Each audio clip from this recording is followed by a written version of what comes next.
What's up, guys? Superhero chat. Whoa! Jonathan and Lewis. We're back. Back in action. You might remember us from our previous videos. About a year ago. Has it been that long? It's been. We didn't do much in 2020. No.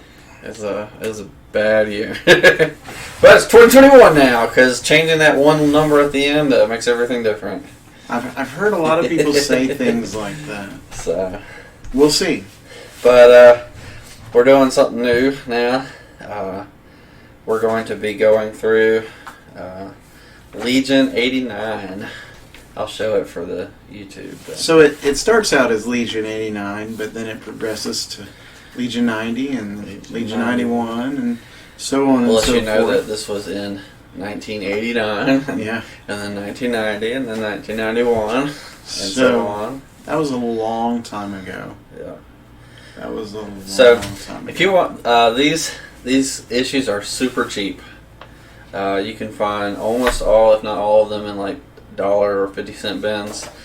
So our thought is really just to kind of go through and talk through one issue at a time, and you can read along with us. Let us know in the comments what you thought about the issue, and kind of just join us this year as we go through the series. We're sort of calling it dollar bin dives. Yeah. Because you got to dive and dig for them and it's that fun. sort of thing. Yeah. So this is for the first issue, and yeah. So you want to give us a summary? Yeah, I love the cover. It's got the Uncle Sam wants you to join, and all the other characters are like, "Nah, we're good," as they're walking away.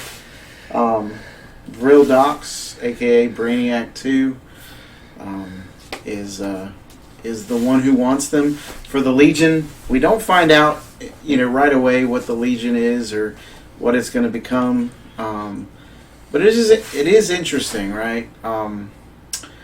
So, little backstory: the characters first appear in the way that they're presented here in the Invasion storyline, where 7 or 8 different alien races join together to conquer Earth because the Dominators, the brains of the operation, or the Alliance, I should say, decide there's something about Earth that they can't figure out, and so they want to figure out why there's so many metahumans on Earth, why their Earth seems to be like this central hub of activity, and so they go through gathering compatriots as they head toward Earth and demand these other planets get in line, kind of like countries, and so they demand test subjects.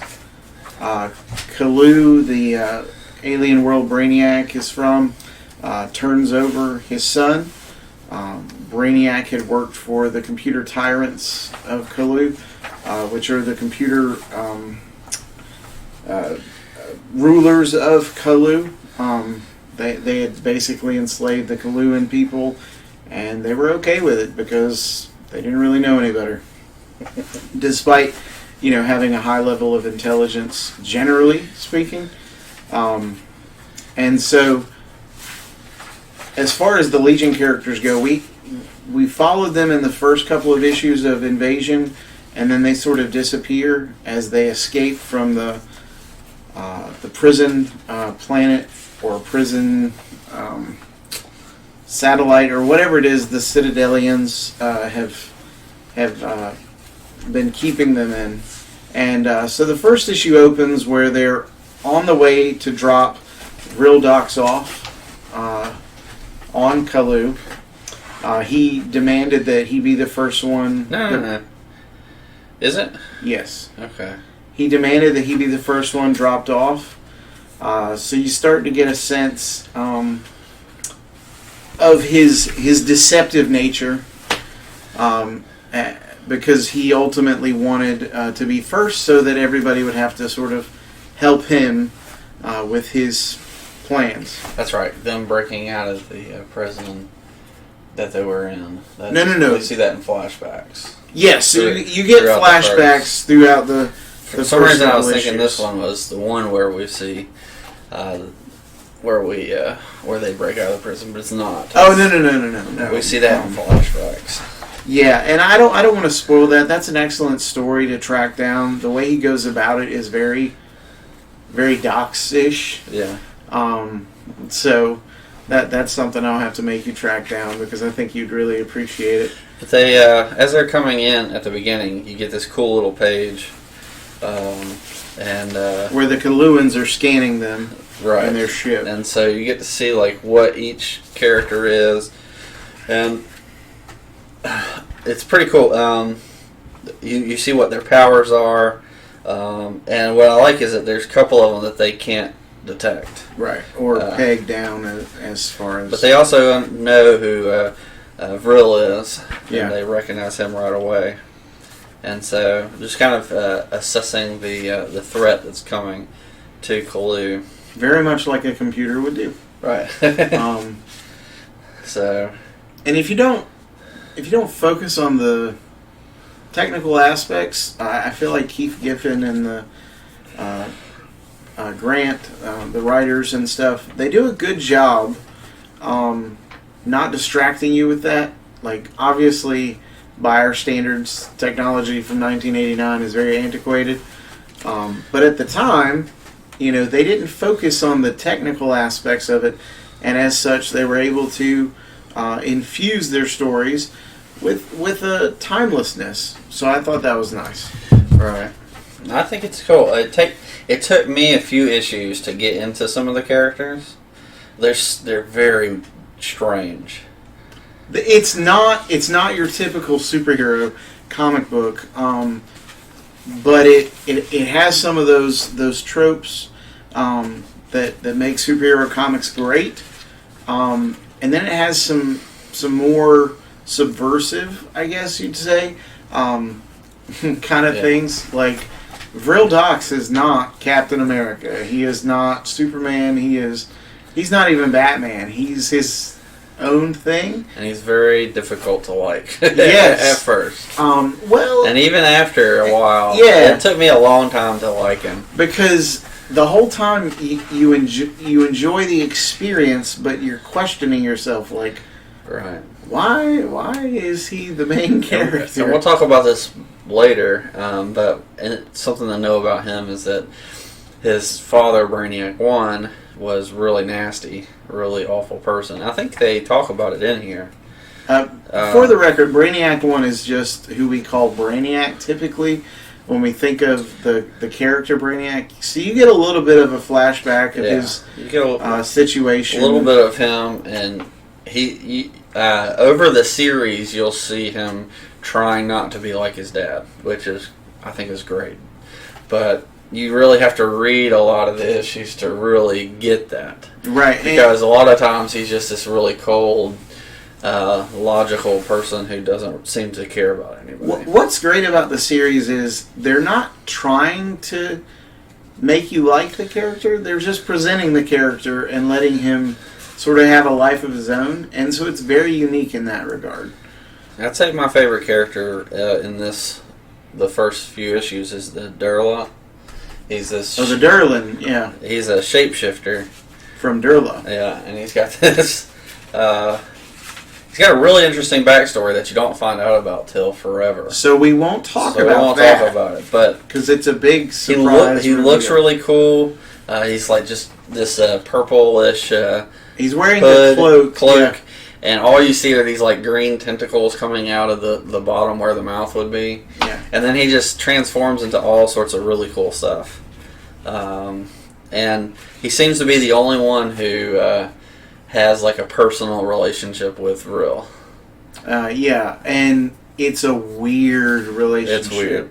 It's super weird, and they really don't get into it until almost the end of the second year. But then my other one would be Larissa. Yeah. She's how to describe her? Well, I'm reading this thing. Yeah, there you go. Do that. She's from the planet Talek 8. Yep. And she's I don't know that they really get into it in this issue, but you'll find out she's kind of like the planetary hero. She's the Shadow Champion. Right. And she's the champion of her world. And she has like shadow powers, which I thought was really cool. She can shadow cast and create bubbles. They don't really get into her in this issue, but she becomes my favorite character in the series. Thus far. Because as far as I've read. Right. So, those are. But the other characters you got. Is Strata named Strata? Uh-huh. In this early? Okay. Uh-huh. Look. That's a private conversation. Sorry. There's a slight spoiler that he's pointing out. So you got Strata, and if she remained that way, right? Or Strata remain that way. When I think of Strata, I think of like the Thing, right? But very similar, just like completely rock and very gray. You can kind of see on the cover they got more of a brown color on the cover, and then you got Stealth, and she's a mutant even amongst her own people. Right. But they kind of tease out some of those things as they go along, so we don't know a whole lot about her, other than she can do something with sound dampening. She's very strange. Skilled fighter, though. Very strange. And this is actually her first appearance. She does not appear in the Invasion series. They just kind of plopped her in there amongst them. And then lastly, it's Garrick, I think is his name. Garen? Yeah. I never remember his name. Garen Beck. And he's a... perpetual whiner. He's interesting. I think of like a less tough Guy Gardner when I think of him. I don't know. Whiny version of whiny Guy Gardner. Yeah. Everything's always against him. And he never shuts up. He never shuts up. It's pretty funny. I like him in the first arc. He's really I'll good. just say this. One of the best things about this series is the character growth. So if you're tired of new comics where nothing happens, and you want to see characters grow and change and take on a life of their own, we can't recommend this highly enough. So you've got Barry Kitson doing art for the first couple of years, or first year and a half or so, and he only gets better. He leaves for a little while, and the art takes a noticeable dip comparatively, but then he comes back and it's amazing again. And then he writes the book for a little while, and then he teams up with Mark Waid for some issues, and then the last year or so, the title was written by somebody else, and those issues are pretty good. yeah, I'm in the Waid run right now. Yes. They're not as amazing as, the first few years, but Once you get still good. Once you get into the characters, it's hard to let go. Yeah. And they bring in so many new good characters. Most notably is Lobo. And when he shows up, everything gets so everything good. changes. Yeah, it amps up. So I like this series. So the reason it's called Legion, I'm not going to reveal what the Legion part stands for because that'll come up in the first year they finally get to it.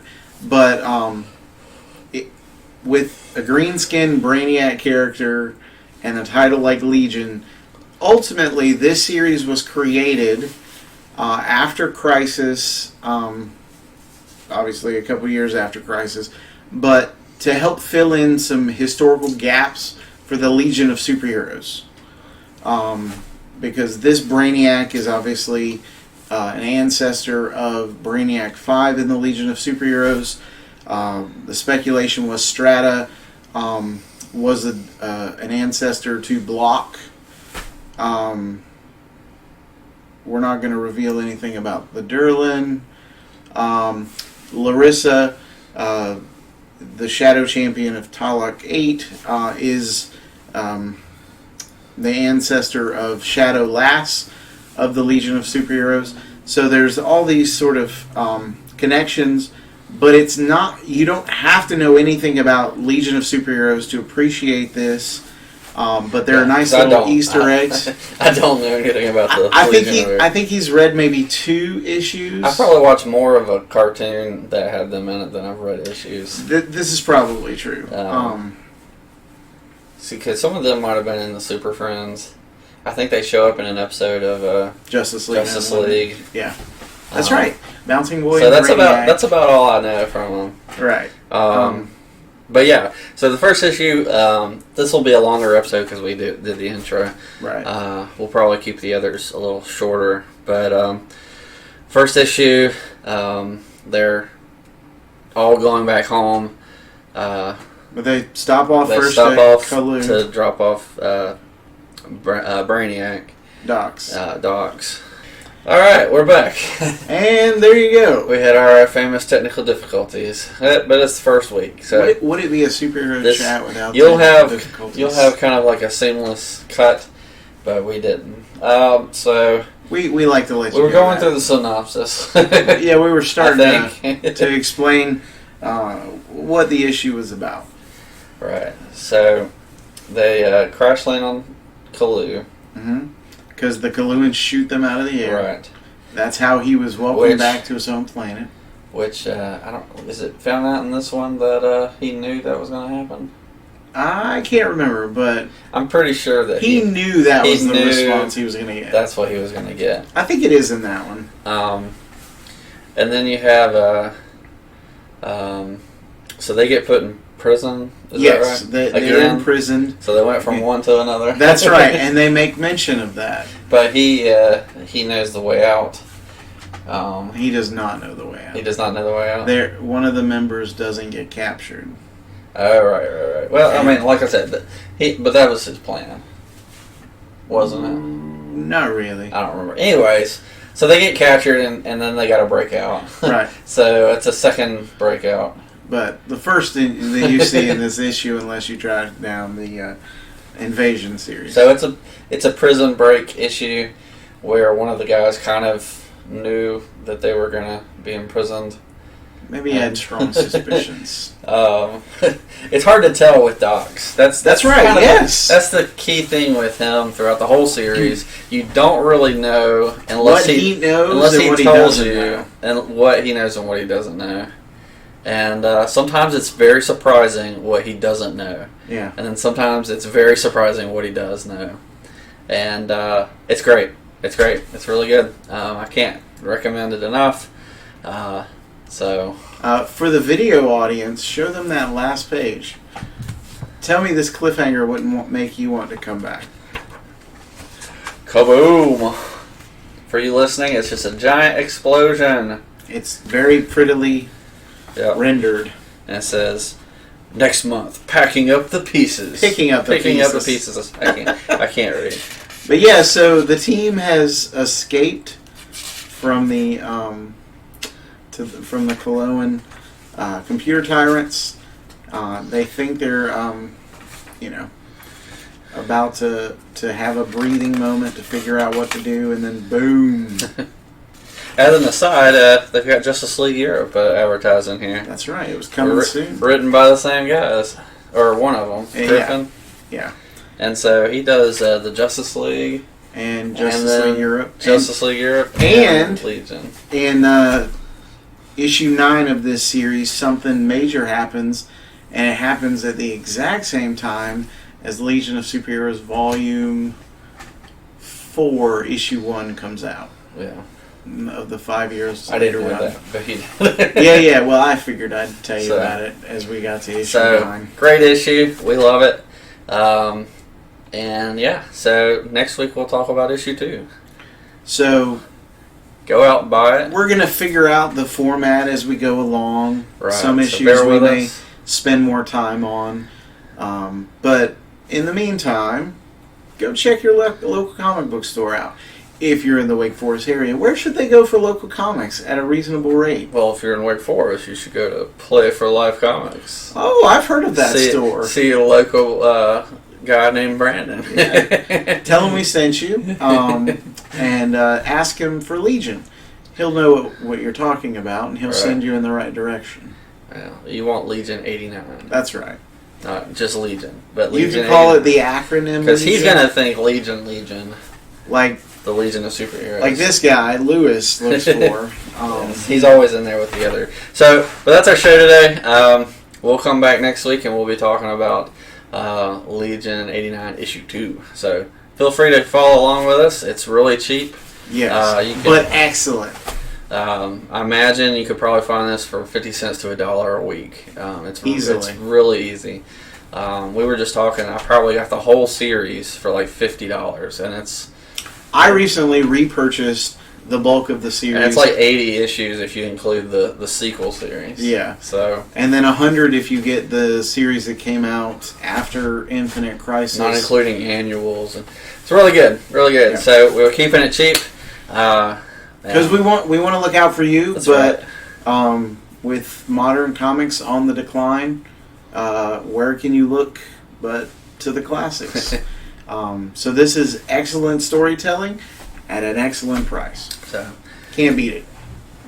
dive in for dollars. Dive in for if you dive for dollars, then you can go find some dollar bin dives. Dollar bin dives. That's us. That's right. Thanks for coming. If you're new here, go ahead and subscribe. Give us Hit a the like button. Let us know what you thought of the issue or what you think about the series. And we'll catch you next time. Peace.